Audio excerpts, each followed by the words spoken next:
ان کا بھی ذکر ہے، لیکن ہم چونکہ ٹائم کی قلت اور اپنے پروگرام کے سلسلے میں اس وجہ سے وہ سارا سلسلہ فقط یہ ہے کہ ایک جہت دینا ہے، ایک ڈائریکشن دینا ہے، ایک بتانا ہے کہ نہیں، اہل تشیع بحمد اللہ ہمیشہ ان کا یہی سلیقہ رہا ہے، یہی طریقہ رہا ہے کہ جہاں پہ حق ہے اس حق کے ساتھ ہمیشہ انہوں نے زندگی، اگرچہ ان کو مار دیا جائے، ان کو قتل کر دیا جائے، ان کے گھروں کو جلا دیا جائے، لیکن یہ سلیقہ انہوں نے ہمیشہ طریقہ اختیار یہی رکھا ہے، حق کا بول بالا رہے اور باطل کے خلاف ہمیشہ انہوں نے قیام کیا ہے، مظالم جہاں جہاں پہ بھی رہے ہیں ان مظالم کی انہوں نے نفی کر دیے۔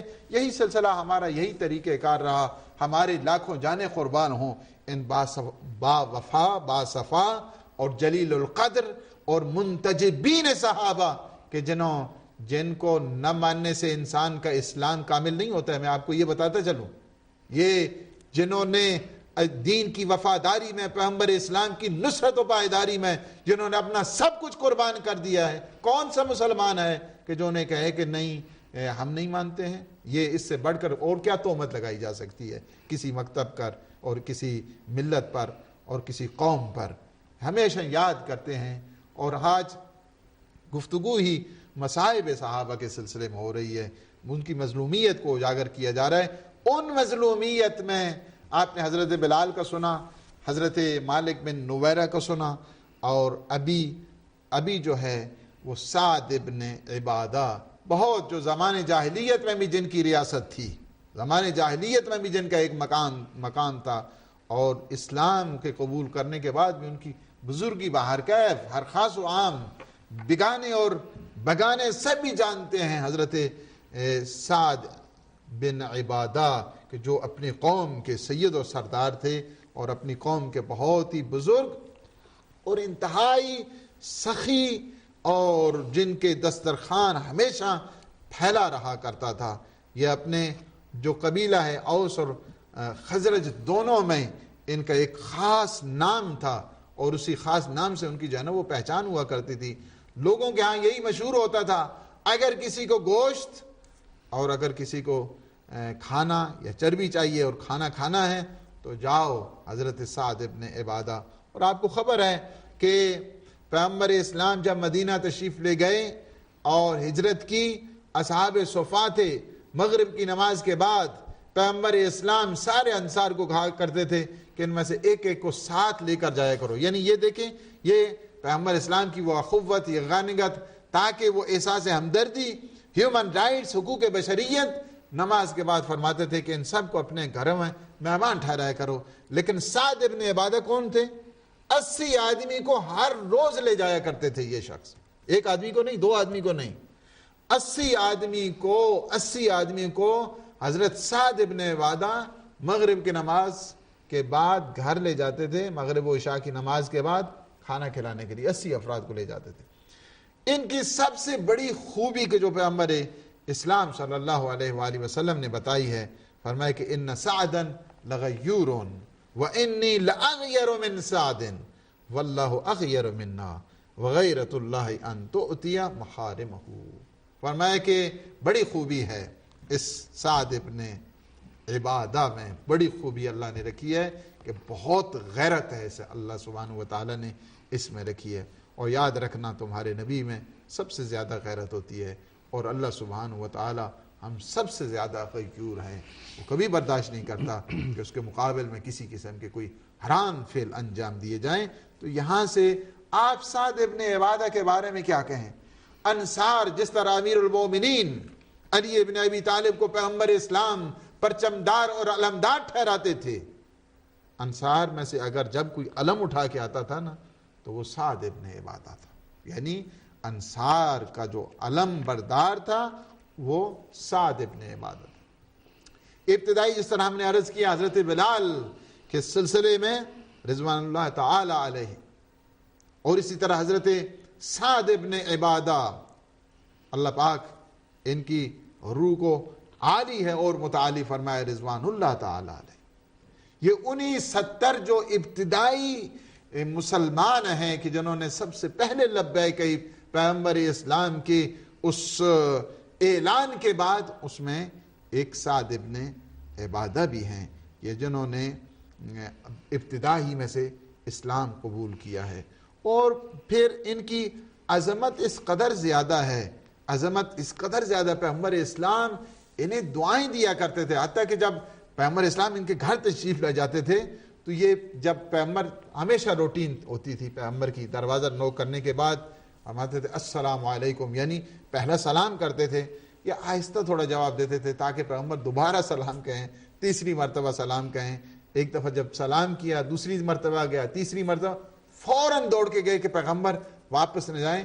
اور کہتے ہیں کہ آئے بڑا اہتمام کیا کرتے تھے پیغمبر اسلام جب تشریف لاتے تھے، بہت خاطر مدارت، اور پیغمبر ان کے لیے دعا فرماتے تھے اللہم اجعل صلواتک ورحمتک علی آل سعد بن عبادہ، خدایا تو رحم فرما، اپنا درود بھیج سعد ابن عبادہ کی اس ذریت پر. یعنی حتیٰ کہ پیغمبر اسلام دعا کرتے تھے نہ فقط سعد ابن عبادہ کے لیے بلکہ ان کے بچوں کے لیے، ان کی آل اور ان کی اولاد کے لیے. اور فتح مکہ جب ہوئی تو علم جو ہے نا ایک انصار کا ان کے پاس بھی تھا. انہوں نے بہر کیف ایک لیڈر تھے اور ایک سردار تھے اپنی قوم میں، ایک حیثیت تھی، ایک شرف تھی. اور اس دوران انہوں نے کہا تھا کہ آج تھوڑا سا ان سے کچھ انتقام بھی لینا چاہیے، چونکہ پیغمبر اسلام نے جو کچھ کے ساتھ جو ان لوگوں نے کیا ہے، ان قریش نے، اہل مکہ نے. لیکن پیغمبر نے فرمایا نہیں ساتھ، ایسا نہیں ہے، الیوم یوم المرحمہ، آج کا دن جو ہے نا رحمت کا دن ہے. کوئی بات نہیں، انہوں نے جو کچھ کیا ہے، ہم اللہ کے جو ہیں وہ سفراء ہیں، نمائندے ہیں. اللہ کے جو سفراء ہوا کرتے ہیں نمائندے، ان کے دل اور ان کی حلم بہت زیادہ ہوا کرتا ہے. لہٰذا انتقام نہیں، ریونج نہیں. آج کا دن جو ہے ریونج کا دن نہیں ہے بلکہ آج کا دن رحمت کا دن ہے. پیغمبر اسلام کی بات کہتے ہیں کہ ان کے جب بیٹے قیس گئے بتانے کے لیے کہ پیغمبر اسلام نے فرمایا، کہا کہ نہیں، میں اس وقت تک علم نہیں چھوڑوں گا جب تک پیغمبر کی نشانی نہیں دیں گے. پیغمبر نے اپنا امامہ بھیجا ان کے لیے، فوراً واپس آئے جائے. ہمیشہ اطاعت رسول میں انہوں نے زندگی گزاری. لیکن مسئلہ جب پیغمبر کے وہی آ گئی بات کہ جہاں پہ جو ایک تاریخ کا تنگ موڑ جسے کہا جائے، اور تاریخ کا ایک عجیب و غریب جسے بات کہا جائے، وہ بات آ گئی پیغمبر اسلام کی وفات حسرت آیات کے بعد. یہ سارے فتنے جو ہے نا سارے کھل گئے وہاں پہ.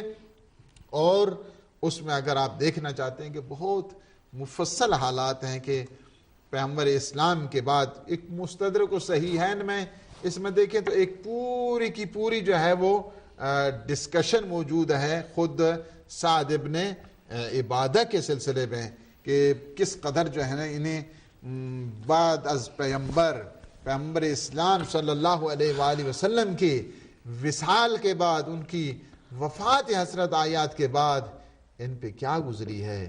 آ گیا وہ سقیفہ کا موڑ کہ جب ایک بہر کیف خلافت سازی کی جا رہی ہے اور وہاں پہ بنایا جا رہا ہے، حالانکہ ساری چیزیں پیغمبر اسلام بتا کے گئے تھے.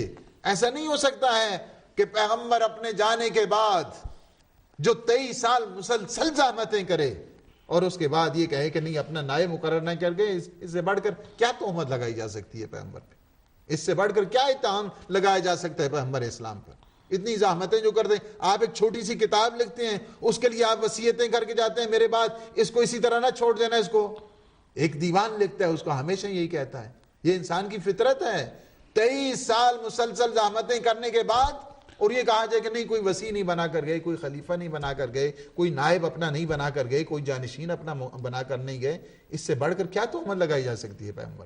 نہیں، پیغمبر بنا کے گئے.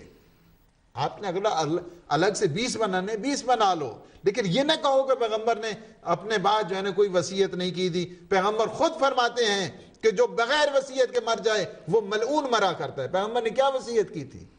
ہر مسلمان کا فریضہ بنتا ہے یہ وہ پیغمبر کی جو وصیت کے سلسلے میں اتنی تاکید فرما دے. یہی بارہا فرما دیا تھا، انی تارکن فیکم الثقلین کتاب اللہ وعطرتی اہل بیتی ما ان تمسکتم بہما لن تضلوا بعدی ابدا حتی یرد علی الحوض. یاد رکھنا تمہاری سرپرستی کے لیے، تمہیں گمراہی سے بچانے کے لیے، میں تمہیں اس قوم، اس فتنوں کی آگ سے بچانے کے لیے دو گراں بہا چیزیں چھوڑے جا رہا ہوں۔ ایک اللہ کی کتاب ہے، دوسری میری اطرت ہے، ان دونوں کے ساتھ تم تمسک رکھنا، میرے بعد ہرگز تم گمراہ نہیں ہوگے جہاں تک کہ تم حوض کوثر پہنچ جاؤ گے۔ یہ پیغمبر کی وصیتیں ہیں، لیکن باہر کے زمانہ عجیب ہوتا ہے، یہ حکومت بھی بہت عقیم ہوا کرتی ہے، کوئی کسی کا ساتھی نہیں ہوتا۔ یہاں تو ایسے حکومت عقیم اس قدر ہے کہ باپ بیٹے کو قتل کر رہا ہے، بیٹا باپ کو قتل کر رہا ہے، بھائی بھائی کو قتل کر رہا ہے۔ یہ حکومت والے جب حکومت کا نشہ اور اس کا جو دل و دماغ پر چھا جاتا ہے، اسے حق نہیں بلکہ وہ ہو جاتا ہے صم بکم عمی فہم لا یرجعون۔ آ گئی وہ داستان، اور داستان غم جسے کہا جائے سقیفہ۔ وہاں پہ جب مسلسل جو خلافت سازی ایک سلسلہ شروع ہو گیا، وہی سلسلہ تھا کہ اس کے بعد انہوں نے کہا کہ عجب ہے، تمہیں پتہ نہیں ہے کہ پیغمبر اسلام کیا فرما گئے گئے؟ ان ھذا اخی ووصی وخلیفتی فیکم فاسمعوا لہ واطیعوا۔ فرمایا کہ تمہیں وہ خبر نہیں کہ وہ پیغمبر اسلام کیا فرما کر گئے ہیں؟ ابتدا دعوت ذوالعشیرہ سے لے کر غدیر خم تک بار بار یہ بتا کر گئے ہیں، یاد رکھنا ان ھذا اخی ووصی وخلیفتی، یاد رکھنا یہ میرا بھائی ہے، میرا وصی ہے، میرا خلیفہ ہے، فیکم تم میں خلیفہ ہے، فاسمعوا لہ واطیعوا، ان کی بات کو سننا، ان کی اطاعت کرنا۔ کہا کیسے ہو سکتا ہے کہ میں سقیفہ میں یہ ہو سکتا ہے؟ پھر پیغمبر کی وہ جو ہے نا وہ فرما دی ہے، یہ کیسے ہو سکتا ہے؟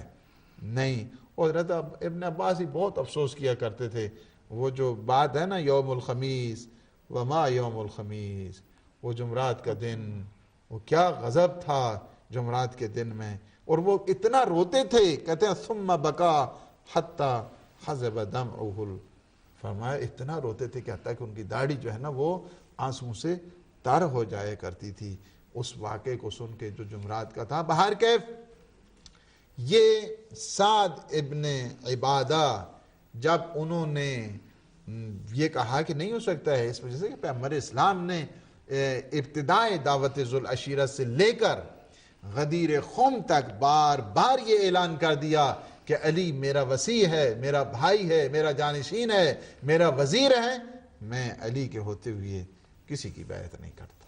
یہ تھا حقیقت میں ان کا جو مسئلہ مشکل بن گیا۔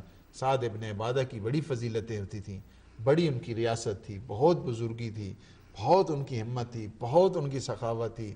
پیغمبر اسلام جنہیں غیور کہیں، دین کہیں، پرچمدار کہیں، انصار میں سب سے زیادہ جو محبوب ترین ہستی تھی، جن کے لیے تعریفیں خود پیغمبر اسلام فرمایا کرتے تھے، اور جن کے بارے میں خود امیر المؤمنین علی ابن ابی طالب علیہ السلام فرماتے ہیں کہ سب سے پہلے جو شخص جس نے جرأت اختیار کی، میں کہتا ہوں مالک بن نویرہ سے پہلے جس نے جرأت اختیار کی وہ سعد ابن عبادہ تھا۔ سعد ابن عبادہ نے سب سے پہلے، اس وجہ سے کہ معصوم امام کا ہے، فرمایا کہ سب سے پہلے اول من جرى علینا، سب سے پہلے اگر جس نے سپورٹ کی ہے وہ ہماری، وہ سعد ابن عبادہ ہے۔ فتح بابن، اس کے بعد جو ہے نا وہ بہت سارے صحابی تھے کہ جو بڑے جلیل القدر، جو بہت بزرگ، کہ جنہیں تھم کہا جاتا ہے اصحاب میں سے، انہوں نے اٹھے اور انہوں نے آ کر جو ہے نا وہ امیر المومنین علی کہا کہ نہیں یہ نہیں ہو سکتا ہے۔ اس وجہ سے ٹھیک ہے پاور ہوا کرتی ہے، لیکن حق کو تو نہیں نہ چھوڑا جا سکتا، اس حکومتیں آتی جاتی رہتی ہیں۔ باہر کیف یہ جو مسئلہ بنا، اس کا یہ جو داستان ہے سقیفہ کی، اس کے بعد وہ انہوں نے کیا کیا، چونکہ ان کا ایک بہت بڑی اپروچ تھی، بہت بڑی بازو تھے ان کے، بہت طاقت تھی، لہٰذا ان کے خلاف اس وقت تو نہیں، باہر کیف جس وقت مسلسل زور دیا، کہا کہ اگر سعد بن عبادہ بیعت نہیں کرتے تو اس کا مطلب یعنی یہ ہے کہ قبیلہ خزرج بھی گیا، قبیلہ اوس بھی گیا، قبیلہ اوس کے جو سردار ہیں وہ سعد بن معاذ ہیں، اور جو خزرج والے ہیں سعد بن عبادہ ہیں، دونوں بہت بزرگ ہستیاں ہیں، اور اگر یہ نہیں ہو سکتے، ان کے بیٹے جو قیس ہیں ان سے بات، انہوں نے کہا کہ یاد رکھنا میرے باپ کی طرف کوئی میلی نگاہ نہیں اٹھا کے دیکھ سکتا، اس کی وجہ یہ ہے کہ سعد کا قتل اس بات پہ دلیل ہے کہ سعد کے بیٹے نہیں ہیں. 6 بیٹے ہیں سعد کے. سعد کے بیٹے نہیں, سعد